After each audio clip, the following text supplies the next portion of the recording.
I'm Maximilian Missoni, Head of Design for Polestar.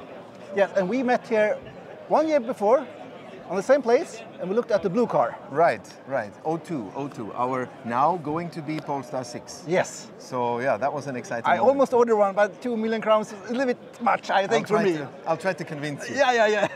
But we are here to talk about Polestar future.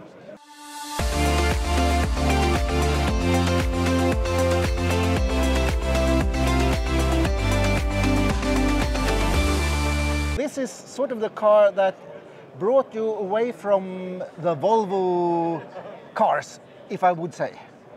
Yeah, you could say that. This car was, we let's say, presented in 2020. Yes. And at that point we had Polestar 2 in the market for a year roughly. And it was there to really show that we are our own company. We're not an extrapolation of Volvo. We're our own company. Now we're both listed, so that made it also clearer. And that we have our own design language and our own body styles. Because this car is quite an extreme car with its aluminium architecture. It is. And its extreme proportions. And underneath it has a lot of new technology as well. Right. And it's built in technology in Britain. The technology, the design team sits in Gothenburg, yes. And the engineering team indeed sits in Britain. Yes. So we have a quite large engineering team that focuses on this platform and this car, because at the time then, the car was so successful that then we decided to bring this car in production. Yes, this was a show car and then everybody loved it. Right. And then O2 that we had here last year, that car is the sibling to Precept or Polestar 5. So that would be Polestar 5 and Polestar 6. Yes.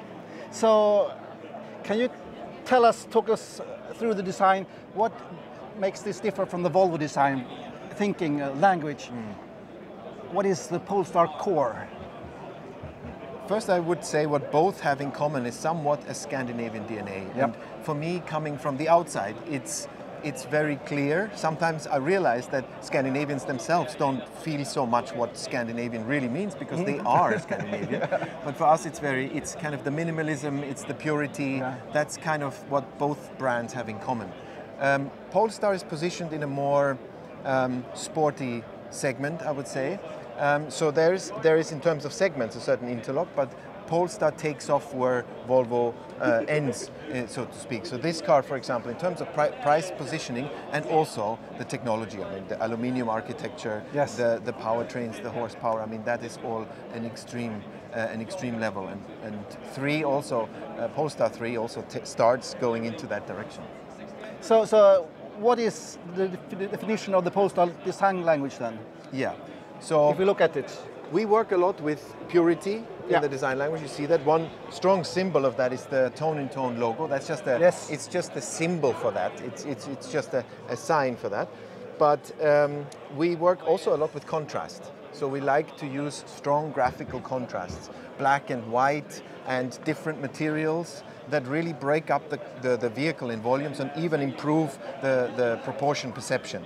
Another thing is that we still maintain this sculptural design, which is very important for us. We have a graphic design approach to the general proportions, but then we have a lot of beautiful sculpture, which is in a way the craftsmanship in our industry. You have a lot of lines, waving lines. Correct. It's very flowing. Angles. Design. It's a mix of soft and hard. It's good that you say that, because there is a trend now in electrification, because of the need for superior aerodynamics, to go for extremely round, soft shapes. And we have taken a step away from that. We want to be this sharp, precise, defined design language, which then requires us to work with, let's say, little tricks to fool the air. Like here, for example, the air duct. We have it, it's an air duct here to accelerate the air through. Yes. On this car, we put it mainly in place to introduce Polestar 3.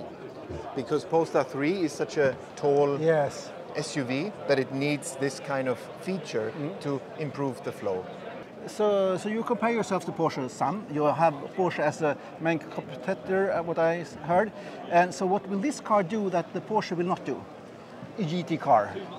Well, Porsche, as we know, are also working on their electric next generation of cars, so I don't think we can compare it here yet like for like.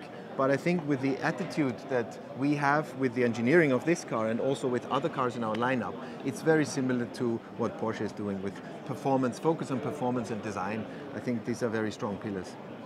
Yeah, it looks sort of a much smaller than it is, I think. I mean, the proportions are really sort of, you like it, and it doesn't look as big as it is, I think.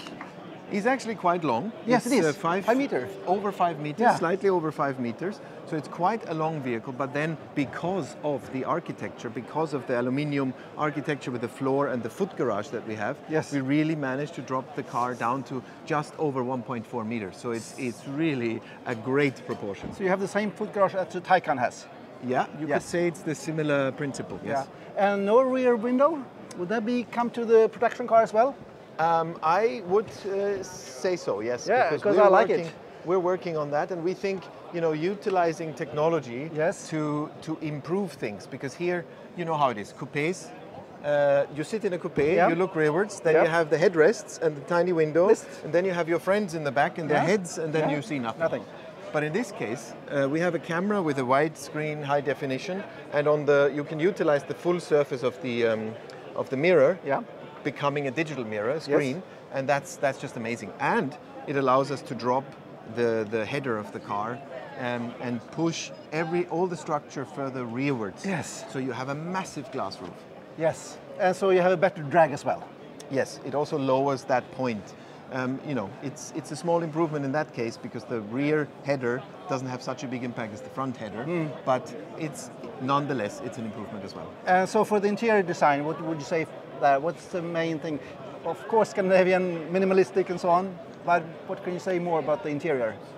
The interior is, in my view, an amazing combination between a sports car feeling in the front row, with the steering wheel angle, with the seat. We will have a Recaro seat, so it will be an extremely sporty seating position. Yeah. And to combine that with a luxurious rear compartment, I think that's what makes this car so special. Production car look like this one. You know how it is in the design process. There's always, every surface will slightly be touched, but I have to say we're finished with the design process of this car, and I'm very proud that it's very similar to what you see behind us. And the technology, are you finished with that one? Are you fixed on the batteries and the engines and all this charging, or is it still under work? The car will be launched in 24, so you can imagine there is still some work to be done. But the team in UK is very, very positive and working hard. And it will be produced in Britain? This will be produced in a factory in China. China? Okay, China as well. So this car sort of lines up the whole brands of Polestar. You can see the similarities. Yeah, that's what's really nice to see today on the stand here is we have Polestar 3 here, we have Precept, like the car in the beginning to show the direction, the vision car, and we have Model Year 24 of Polestar 2 here. And what we are doing from a design point of view, we are starting to align these cars, as in the Smart Zone that I just explained, we have it on Polestar 3, we just introduced it on Polestar 2. And for example, really nice example, the sports rims on all these cars are these special forged aluminium wheels that you get in all the performance versions. And if you want a part of the Polestar Precept, you get it now in Polestar 2 as well. Okay, that's great. So that's nice. So what's your next project now? Oh, we're always working. We're always working in the future. I know. We as a design team, we work on production models in the future, and then we also work on advanced design and see what's beyond that.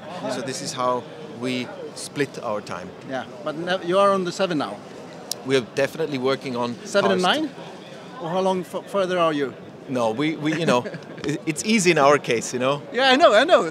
So there will always be a next one. There will always be a next one. So where are you in the process now? Which number? What number? We are. You will know that when it comes to it. Oh, okay. So I love the car. It's beautiful.